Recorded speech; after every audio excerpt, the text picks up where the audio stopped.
You are listening to the Audacious Ecosystem, the show where we learn together what it takes to make an ecosystem great from the leaders in your organizations around us. Greetings, interneted people. My name is Andrei Doda, and today's guest is Petruța Țuligă. Hello, Petruța. Hello. First up, Petruța, I adore what you do, and I love your work, and I love everything that you share online. But first things first, please help us better understand what is your story and who is Petruța? This is such a difficult question. The first thing that came to my mind is that I'm just a human being trying to figure life out. This crazy roller coaster. But my story begins in Târgu Jiu. It's a small town in Romania. That's where I grew up, and I spent my whole childhood and teenage years until I came to Cluj to start my university studies, and I discovered here a completely different world, like a new culture that laid the ground for me, giving myself permission actually to dream more, to be more, to start crazy projects, to volunteer. I mean, it was like, oh my God, finally, I can do something here. I'm super passionate about psychology and completely in love. I mean, I have stars in my eyes. This is something that people say when I talk about child-parent relation. Although I don't have kids yet, I'm not a parent, so I'm not a mother, but I'm so in love with this dynamic. And I think that's where the magic happens. I grew up surrounded by animals. I still have 2 cats here in Cluj, and my secret wish is at some point to build like a shelter for them. I think I'm super empathetic. I think that's the word. And this is good and bad at the same time because I feel a lot. And I'm currently navigating these entrepreneurship waves as a founder and CEO of Parentool, and I also help other startups to get from idea to launch. So this is me in a nutshell. And that's a lot. That's very comprehensive, and that's lovely. I just have to ask, what are your cats called? Pibu and Taz. Okay. Pibu and Taz. Interesting Yes. names. I've never heard a cat called Taz, so that's a... Yeah. Taz, as in the cartoons. I don't know if you remember that. I actually I don't remember the cartoon exactly, but it's like the Tasmanian devil, I think. Oh, wow. And he's super, I mean, he runs all the time and he has a lot of energy, and that's why we have decided to name him Taz. That's extremely creative. I'll give you that. Wow. But let's get back to what you said at the end of that. So you are now running a startup called Parentool. In that startup, just help us understand just a tiny little bit more. Who is the person for whom you're solving a problem? Who's that avatar? Who's that persona that you're targeting with your startup? Yeah, so we are mainly targeting mothers. We love dads as well, so dads use our platform, but due to limited resources, we decided to focus, at least in our first year, on mothers. So there are mothers, first-time moms actually, at their first child, that are highly anxious, that have tons of questions because they come home with a baby and you have somehow to figure it out what the baby needs and how to keep They him don't come alive. with an instruction manual, so... Exactly. So they go through a lot of changes physically, mentally. In the couple, the dynamic changes as well, because dads don't exactly know how to interact and how to get involved. Moms feel a lot of pressure from everybody, tons of unsolicited advice. So there is all this vortex of pressure, past trauma, new kid, survival, and lack of sleep. So we basically want to give them a safe place where they can get answers directly from experts, empathy, and where they can take that peace of mind, at least for a few minutes or hours, to be able to really connect with the baby in front of them. That sounds great, but just to make sure that we understand just a tiny little bit better who that person actually is. Are we talking about moms that have babies, so very young kids, or does it go a little bit older? Like, what's the age range of the kids? We are currently focusing on 0 to 5 years old babies because that's where the magic happens. I mean, that's the foundation, that's the solid place. But we also have currently in the app parents with kids that are a different age or even teenagers, but we are mainly focusing for 0 to 5. Mm-hmm. Okay, great. And that's in the Romanian market, I suppose, in cities. Yeah, mainly Romanian market. We also have parents that are abroad, but that are Romanians that are in different countries. And in terms of demographics, we have definitely the big cities such as Cluj, Bucharest, Timișoara, and so on. But also from smaller towns, we have quite a lot of parents, and we focus on them as well because they don't have access that easily to medical professionals or parenting experts. It's quite difficult for them to reach to a professional in a shorter period of time. And that's why they're really lucky that they have you, that they have Parentool. But in order to be so lucky, in order to have such an abundance of value that you provide, you have to care a lot. And you have to really want to help the individuals you want to help. You said previously that you're really empathetic, and I understand that. But maybe just dive a little bit deeper into why it's so important for you to help out these people. Yeah. Actually, it's super personal and vulnerable for me. I mean, it's not... Parentool didn't came as an idea to, okay, let's see how can I make some money and how can I get out of my full-time job. It actually came from, as I call it, my inner child, from my own experience with my parents, and the way I saw that how they knew to love me, to care for me, impacted me as an adult now. And how I took both the positive and the negative from that relationship with them.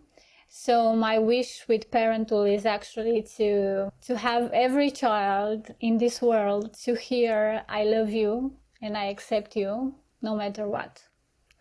So it's something that drives me and that wakes me up every single day, and that makes me be so passionate about this specific target group. Because through Parentool, actually, I'm also healing myself. So it's this journey of healing myself while I help other people connect with their child. That's genuinely lovely, and I appreciate the vulnerability on that. And I can totally understand where you're coming from, especially the demographic that you talked about. You said previously that they might feel anxious, and that anxiety might lead not necessarily to a lack of love, but it might lead to not offer the right emotions at the right time. And obviously you want to do something about that. And on that note, how do you want people to feel after they've used Parentool? Mm-hmm. Yeah, so I want them to feel relief, to feel peace of mind, to feel like they have a safe place, that they are safe, and to have to find that aha moment in their minds, because we also have articles and milestones with development of the child, to have that aha moment in their minds, to say, okay, so that's why my child behaves that way, or that's why I can stand hearing him crying, or stuff like this. I want to spark that aha that will ultimately, hopefully, lead them to finding more about themselves, about their own childhood, and maybe starting like a therapy process if that is suitable for them. Because I think that is the key, actually. Having parents that are more self-aware, because that self-awareness will transform into a different behavior that will impact the child. Well, and on that note, I can totally relate. You said that word relief, and I actually used your app quite a bit. And the first emotion I felt when I used your application was relief. Oh my God, something like this exists. There is a manual out there. I just felt so grateful that something like this exists, and I am not currently in that position to need this application, but I'm genuinely grateful that it exists whenever there will be the need for that. But in order just to share how important what you've built is, can you just, from a bird's eye view, tell us what is on your platform? Mm-hmm. So yeah, basically we have two sections, let's say like that: the educational part and the private conversations with the medical or parenting experts. Mm-hmm. The education side, parents can read different articles that are previously curated and selected by specialists, and they have a map with all the steps basically that the kids has to make in order to develop correctly. Maybe it's not the right word, correctly, but that they can follow to see if everything is okay, or if there are any points of, okay, we have to go to a medical professional to check if it's something not right. So they have this, and they have also the possibility to write questions directly to experts. And we have a wide range of experts, like from parenting to potty training to breastfeeding to pediatricians to psychologists to people that are specialized in sleep, because sleep is a big issue for kids. So yeah, that's it in a nutshell. And what we also try to do is to personalize this whole experience based on the child's age, but also on the parent mental state. I mean, if they are super anxious, if they have any previous issues with abandonment that can impact the way they interact with the baby, and also taking into account the personality of the child, because something work with an extroverted child, other thing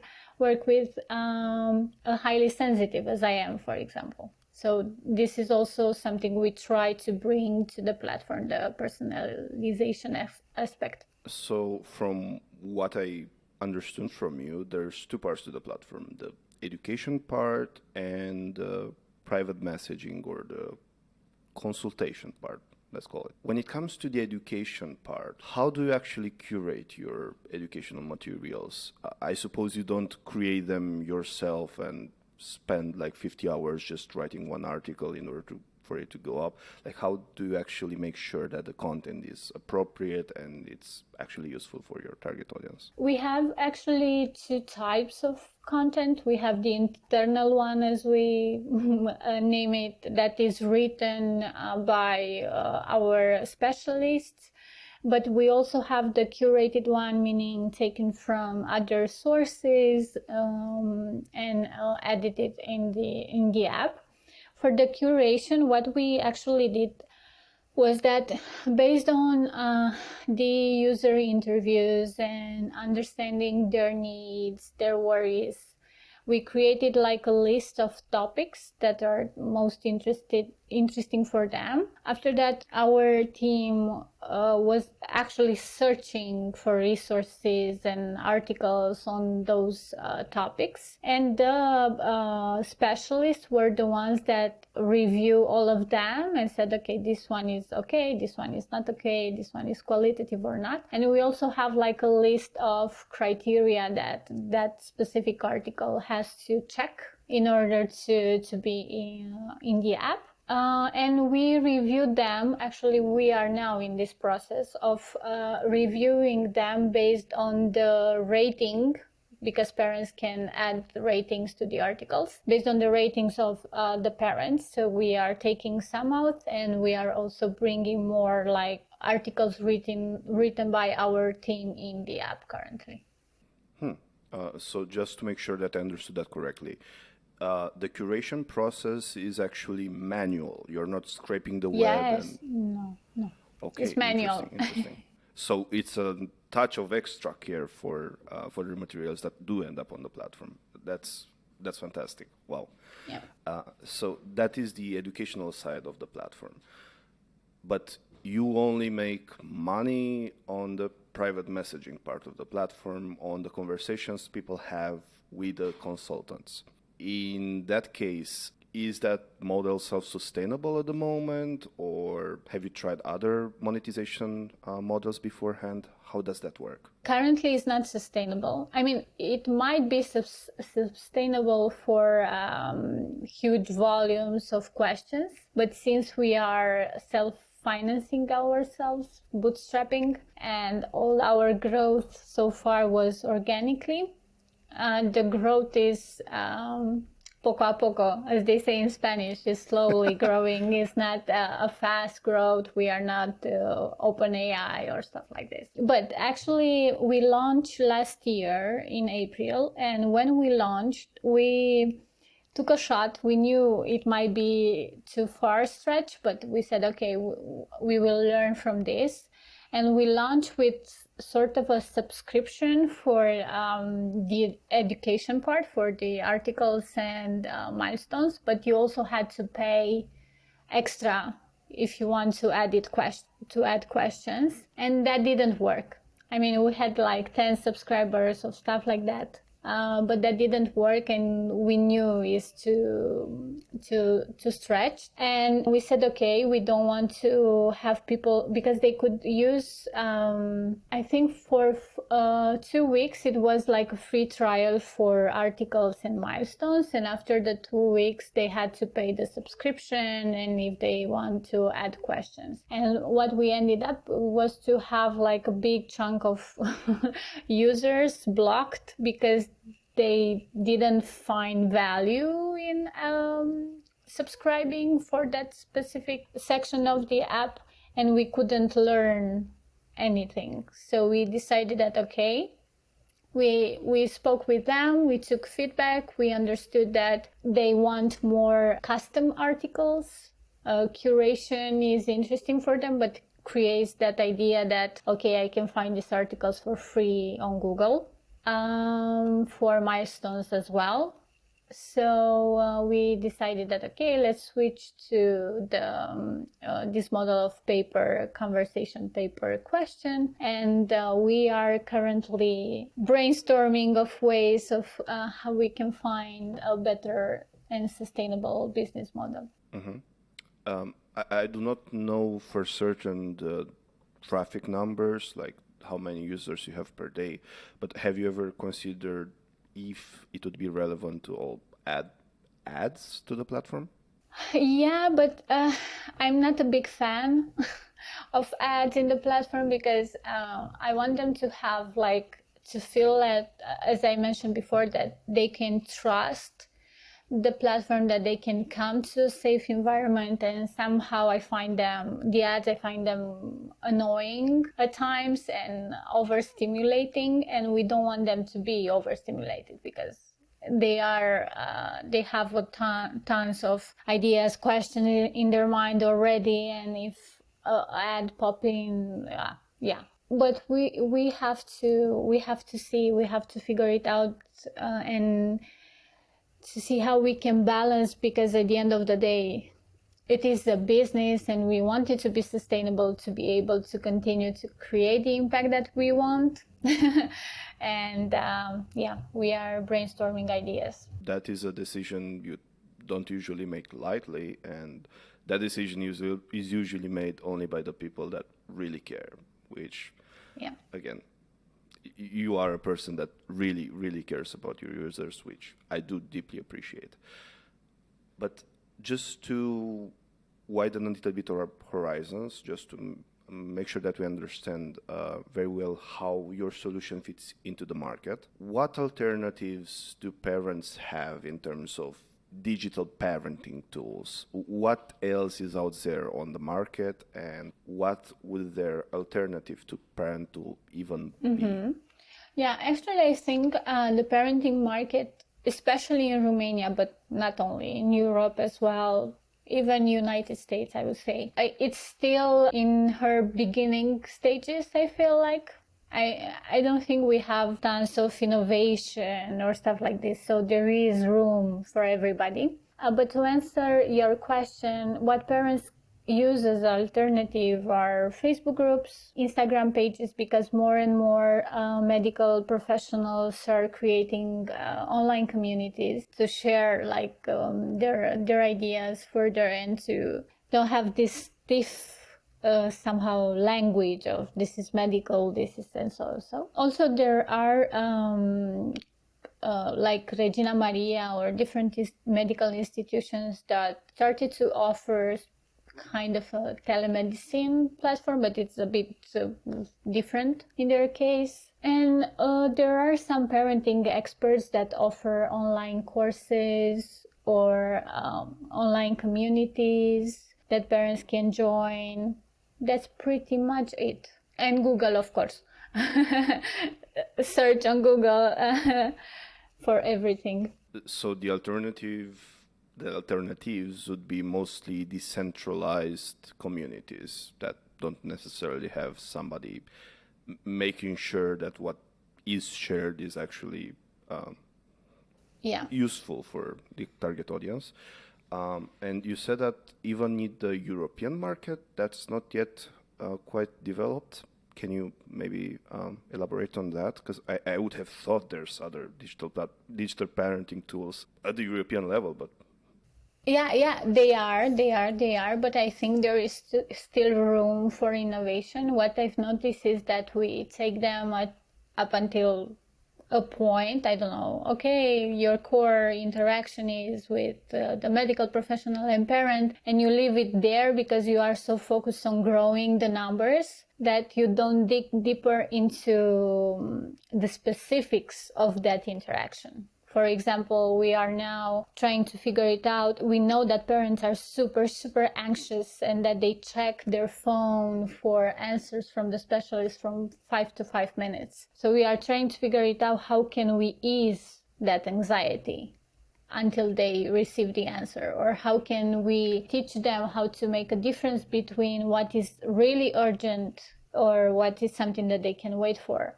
Or how can we teach the experts how to communicate with parents? Or how can they send like, okay, look, I saw your message. It's not something urgent. You can breathe for a second. I will come back with an answer. Or stuff like this. So I'm actually part of, to come back to your question, I'm part of a community. I think it's worldwide, not only European, for startups that are focusing on the parenting market. And what I saw is that most of them focus on physical products like food or different toys, stuff like this. And the digital platforms are mainly like a Facebook community translated into a platform. And there are a few, of course, that have this interaction with medical professionals. But what I've noticed is that they are usually super niched for breastfeeding only or for sleep only. Or I didn't see if there is something that is more integrative, like bringing all into the same platform. And that's what we are trying to do. Interesting. That is a fascinating insight that you just shared regarding the fact that there's mostly physical products, not as many digital ones, and especially not digital gathering spaces for parents. That is actually fascinating. And speaking of digital products, obviously you cannot control what happens at the individual level in the platform. You can only design and manage the platform. And since you have this system of credits through which you have to purchase in order to have a conversation with an expert, I'd suppose you had some conflicts over the activity of the startup. When a conflict arises between parents and experts, what's your policy and how do you manage that? We actually didn't have any conflict. I mean, the only thing was once with a mother that was actually super scared, and she really, really, really wanted to get an answer as soon as possible. But what we actually do is, first of all, parents know that they can send us feedback in the app or to a specific email address. And I'm actually in charge of the customer support part right now. So I check my phone frequently, and I make sure that we answer them as fast as possible. But we also discuss with the specialists to really understand what was the situation. And as you said, we try to design the app. I mean, they have a schedule that you can look for. In the next release, parents will see exactly, you can expect an answer in X amount of time. They get SMS notifications when they receive the answer. So we are trying also to design the experience in a way that helps them ease every possible problem that they might have. But if we reach a point where maybe they are not satisfied with the answer, or the platform had any bugs and they didn't have a pleasant experience, we actually give them back the credits. And they also, of course, have the option to get a refund as money through Google Play or App Store, because we can not do that. They have to ask the refund from Google Play. But mainly talking with them and understanding the situation from both sides, and understanding what we can improve next in order to be able to offer a super exceptional experience for them. That sounds, first of all, absolutely lovely, the fact that you'd be the one doing customer support, and to whomever is sending a ticket now, just say hello to Petruța. And it obviously takes a lot of, dare I say, a lot of love to have such a policy, and to, like, that is our policy, we're just going to refund you. That's absolutely exceptional. But I do remember when I went into the conversations part of the platform, you had some guidelines on how to have a conversation with a specialist. I suppose that's been learned through trial and error, and through just seeing what kind of messages work and what kind don't. Can you maybe expand a little bit on that? Yeah, actually, we are making that part better because we learned more from the user interviews. I think what is important, and what I think is a key thing about us, is that because we really, really, really, really care, we involve parents every step of the way. And I mean, just a few minutes before the podcast, I just sent some messages to ask for feedback and to set up user interviews. So yeah, we learn from them, and once we see that there is a pattern, there are some key things that keep coming up, we start implementing them. So what we are actually going to do in the next release is that there will be like a more pleasing way of presenting the steps of starting a conversation. But we will also add for each specialist a list of basically a guideline of what you should include in that question in order to help basically the specialist and yourself to get a complete answer and something that really helps you, because there are some details, I don't know, maybe regarding age, regarding temperature, regarding ways of sleeping, or if there is a sibling that came in the house of there are a different range of micro things that specialists need to know in order to offer the best answer that they can. So yeah, that's pretty much what we are working on right now. And to point on what you said, actually at the beginning when we released, because we were so into the app and with our heads there, and we had the group of parents that help us with feedback, but I think they already get so used with it that they have blind spots as well. So we released it without any instruction of how that question part works. Good luck. And, yeah, good luck. And there were parents saying, okay, but I want to ask a question, but I don't know, how does it work? How many characters? Are there any messages? And we realized, and we were, oh my God, that's such a crucial part that we missed. Because we were so used with that, and the parents that attested, they were so, yeah, but it's pretty obvious that you just unlock the conversation and that's it. So we learned, and we are constantly learning. That is one way of learning, and maybe the most useful way of learning. But from what you said, I got two directions to go, and I would first want to tackle this one. You obviously have profiles within your application, and you can also add some information about the kids. Obviously, given that your startup operates in Romania, which operates under both Romanian and EU law, the child data is really sensitive. Can you maybe help us understand how you manage that and how much data you collect, and what's the situation on that end? Because that seems... Yeah, indeed. I mean, our lawyers are... Every time I spoke with one, she's just, Petruța, stop collecting data because they are too sensitive. So actually, at the beginning, we collected more.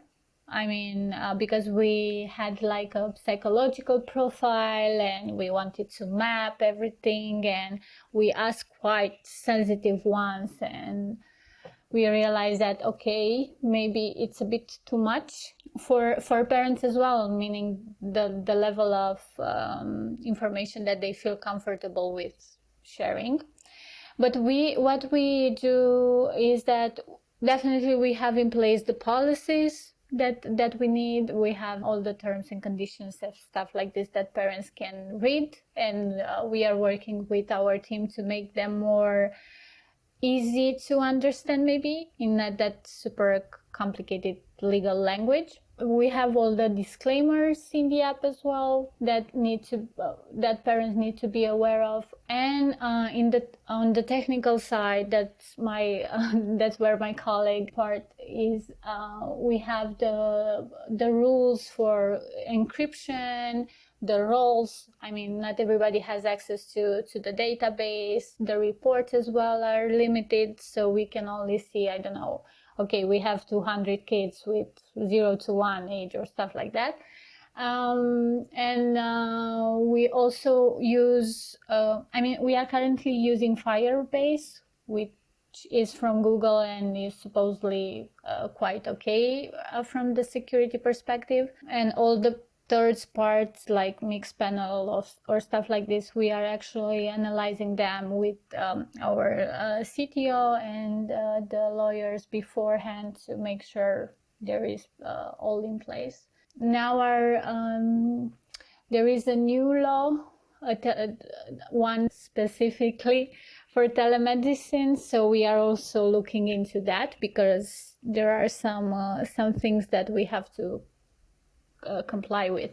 Obviously, that there's a lot of regulation given the EU space and obviously worldwide, but especially in the European lawmaking perspective, that's a lot of operational costs just through lawyer stuff.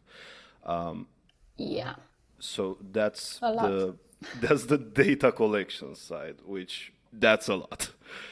But what about your next steps? What about your future releases and obviously potentially your go-to-market to the European, to the whole European market?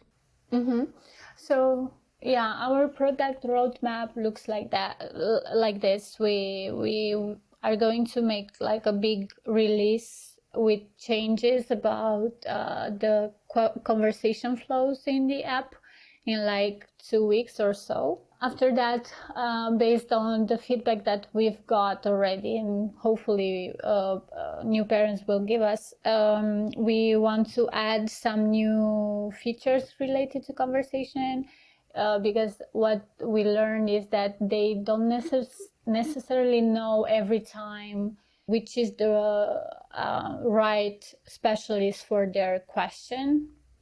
And also we want to add, because time to answer is super important to them, we want to add like I don't know how to call it, but a functionality that allows them to get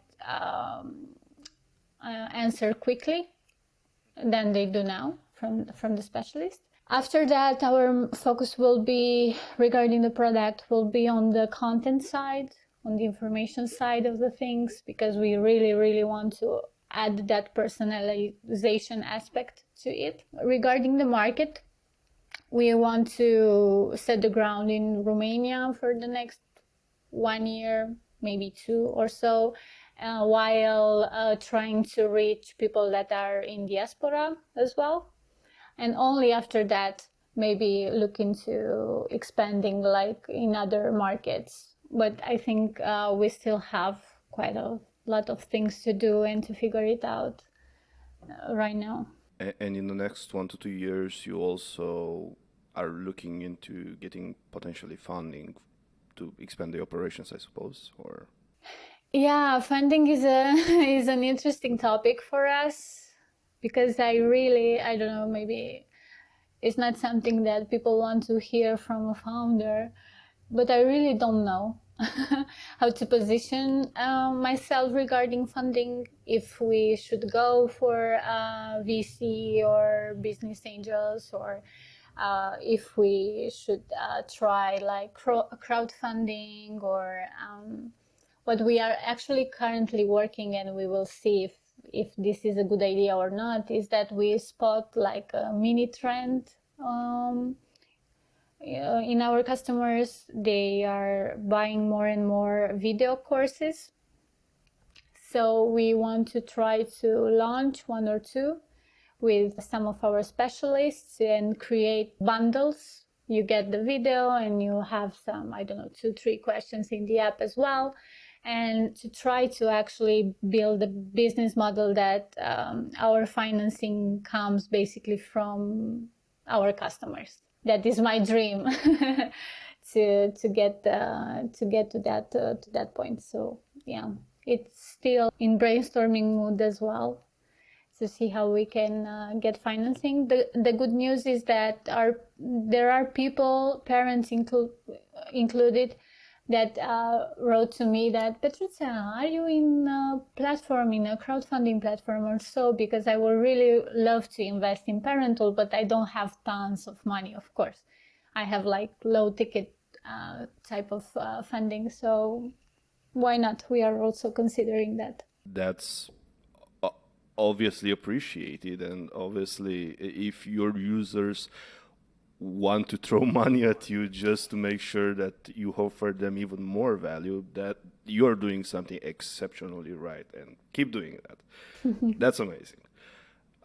And speaking on brainstorming ideas at the moment. From what I know, Parentool isn't the only thing on your mind on a daily basis. You also do other things. Can we maybe get into that as well? Into what else you do?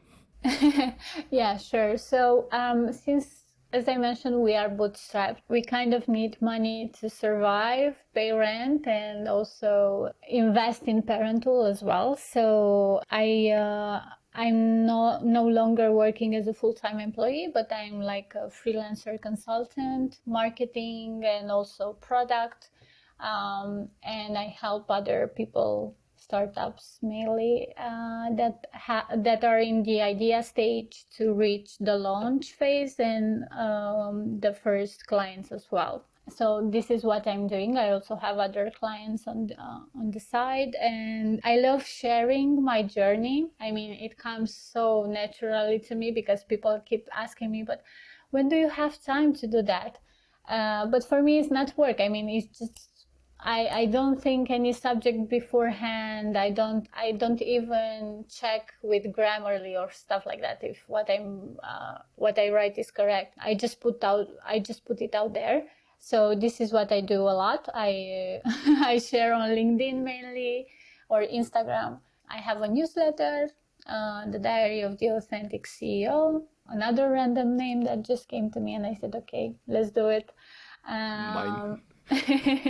And I recently launched an ebook, from idea to launch, a step-by-step guide for first-time founders, where I actually wrote it from my experience. I also said some things related to the startups programs and what I wish I knew before joining them.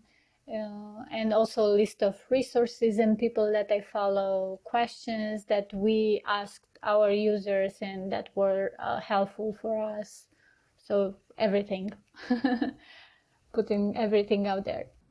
That's a lot to be doing and to be juggling at the same time, especially when there's also the startup, which is obviously going well, and judging by the testimonials that I've seen online, people are really pleased with what you're doing, which is exceptional. And you also share quite authentically your journey, as you said, on LinkedIn and on Instagram. But can you maybe get a tiny little bit into that part, into how it's like, and I know we've had this conversation beforehand a little bit about the struggles of being a female CEO. Can you maybe just share with us a tiny bit about what that's like? Actually, I struggle with this idea because I know I also write on my LinkedIn the unfiltered life of a female entrepreneur, but I sometimes wonder if I'm not putting myself in a box, and I'm not, in a way, perpetuating some stereotypes related to female entrepreneurship. But actually, it's it's a lot, and I think it's important, a disclaimer here. I'm obviously talking from my own experience with my own background, and with my own, trauma and stuff that impacts the way I think, the way I behave, the way I see the world. So definitely it's not something that is universally applicable, let's say like that. And as you know, we were supposed to register the podcast last week, but I was in pain due to my menstrual cycle, and it's something that women experience a lot. And we don't talk about it because it's shameful, because at least I feel the pressure of, okay, but I have to be productive all day, every day, and I have to prove that I can, and these are things that for little girls, and blah, all this conditioning in my head. But the reality is that at least this physical part with the menstrual cycle impacts us a lot. I mean, I joke with my fiance that it's like he's in a relationship with 4 different persons, depending on the week and depending on the hormones and what they do to my body. So yeah, that's one thing. Because we are impacted by that, so there are periods when you are more sensitive, there are periods when you can focus more, there are periods when all you want to do is just lay in bed and scream of pain and eat ice cream like in movies. So that is challenging. There are also, at least in my experience, there were a couple of situations with misogynistic people. I know it's not politically correct anymore to be like that upfront with what you say and how you behave, but I feel we as women have this intuition, and I can feel when your intention behind what you say and how you behave with me is differently than what you actually speak. So there were situations when I felt like, okay, stop treating me like a little kid or stuff like that. And also, I think we are raised to be caregivers and to know our place and to not take up too much space. And that is something that I struggle in the entrepreneurship world, because you have to take that space. I mean, it's okay to be out there. It's okay to speak about your experience, and the caregiver part, at least in my case, doesn't match the numbers and the revenue and the finances, because somehow in my mind is that, okay, but I want impact, and money are a bad thing. Blah, blah. Don't touch them.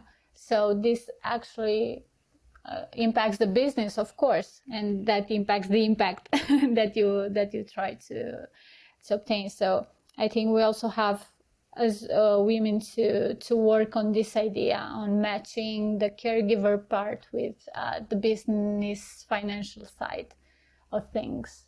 You talked about the stereotypes and the obvious preconceptions about a female CEO. Given what you said previously with the fluctuating levels of energy, do you feel like the larger pressure is a physical one or a mental one? Oh, good question.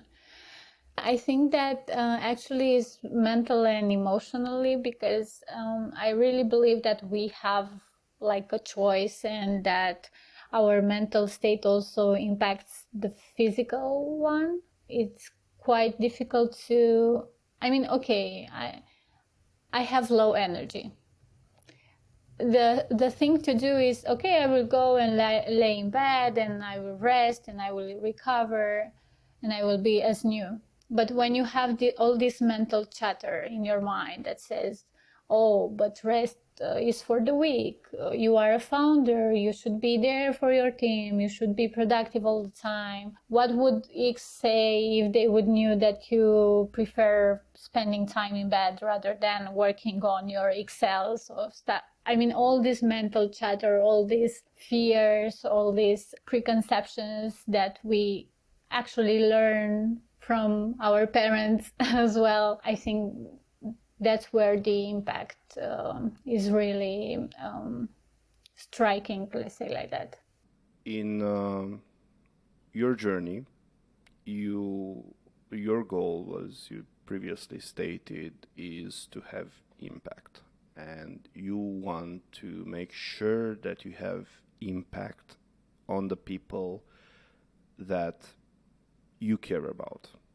And maybe, if that's appropriate, you want to go out of your way to make sure that people actually receive what you have to give, the care you have to give, if that's appropriate. And in order for that to happen, you have to make sure that the people will actually hear about what you do and what you have to offer. How do you go about making sure that people hear around what you do and about Parentool? Yeah, actually, we were very fortunate to create like a community around Parentool from day zero. And I think it was mostly because I shared my experience with ups and downs from day zero. And people, I think they got a glimpse of everything, and they saw the struggle, because it was a struggle to start with zero knowledge, zero money, zero everything. And that was, and it still is, super helpful for us. I think networking is our best marketing channel right now, because parents that use our app, our connections on social media, they are the ones that share Parentool, that talk with people about it, that help us whenever we need to, I don't know, make a post more visible or stuff like that. So more specifically, what we did was to create this, I think it was more unconscious than conscious, to create this community around us from day zero, to start sharing content mainly on Instagram, but content that is really valuable for our target audience, something that they can relate to, something that sparks an aha, and that they share that post with other parents, so that's how they find out about us. And we also had a few TV appearances last autumn that help us increase the visibility, and also have a blog section on our website that somehow is well viewed maybe by Google, so we are up in the searches. So these are our main channels, plus of course the communities that some of our specialists have around them. And by them sharing about us, people here, they trust them as well, so they trust us and they download the app. But now we plan on, we are actually on 1st of June launching a free ebook for parents that we hope will also create some awareness about the app. We also want to play a bit with ads, mainly for diaspora. And with the video courses that we plan on launching. And also we want at some point to maybe create sort of a podcast as well, or a YouTube channel. So we try to expand a bit the channels and to make some experiments. That's exceptional, and I think even more exceptional is the fact that you named word of mouth as the first customer acquisition channel, which is absolutely fantastic. Mm-hmm. It definitely means that you're doing something exceptionally well. And on this note, to whomever is listening, make sure you get your phone right now and you search for Parentool in the App Store and download it if it's in your language. And if it's not, just make sure that you leave a review and let Petruța know that they should also offer their solution in your language of choice. And Petruța, on this podcast, we have a tradition. Before we leave, I have to ask you, in your ecosystem, in this ecosystem of parenting, if you could remove just one boundary, no questions asked, but you could remove it, what would it be and why? I will remove the scarcity mindset, meaning that we somehow, maybe it's a Romanian thing, I don't know, maybe it's something that it's a human thing. Somehow we believe that we are in this competition and that there are not enough users for everybody, and that we should either fight or keep our products, our communities, everything closed, super hard to get in. So I will get rid of this scarcity mindset, because I think that if the end goal at the end of the day is to really help people, the best thing we can do is to come together, mainly if we have the same audience, to help those people. So I believe in the power of togetherness rather than I should be more special and my product is the only one and the best. And yeah, that's it, the mindset of scarcity. I would not have seen that coming, and I genuinely am always excited to hear people's answer. And the final question, Petruța, this was an exceptional discussion, and I genuinely appreciate what you do for the people that you care about and for everybody that is a parent, and what it means for the availability of instruction manuals for babies. Petruța, where would you like to send people? Yeah, I would like to send people definitely to Parentool.